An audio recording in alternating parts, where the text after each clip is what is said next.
স্ত্রীকে কখনো মা বাপ সন্তান সন্ততির সামনে কোনো ভুল ত্রুটি হলে শাসন করবেন না। একা নিয়ে বুকে জড়িয়ে ধরে তার সমস্ত নেক কাজের স্বীকৃতি দিয়ে তারপরে বলবো যে এরকম একটা বিষয় আমি দুঃখ পাই নাই, তবে আমি চাই যে এটা তুমি কারেকশন করে নাও এবং আমি আল্লাহর দরবারে তোমার জন্য দোয়া করব। মাথায় হাত রেখে একটু দোয়া করে দেন। এর চাইতে বড় আর কোনো শাসন হয় না। কিন্তু আপনি যদি মাকে খুশি করতে গিয়ে মায়ের সামনে তাকে ধমক দেন, তার ব্যক্তিত্বের উপর আপনি তীর ছুঁড়েছেন, আঘাত দিয়েছেন, সে ফুঁসে উঠবে। সে বলবে সব উজাড় করে তোমার এই সংসারে দিলাম, আজকে তুমিই না আমাকে এইভাবে বেইজ্জত করলে।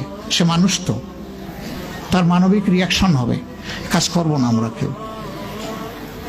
আমাদের জীবনের অংশ, আমাদের হাড়ের অংশ, আমাদের কলিজার অংশকে আমরা সেইভাবে সম্মান দিব ইনশাআল্লাহ।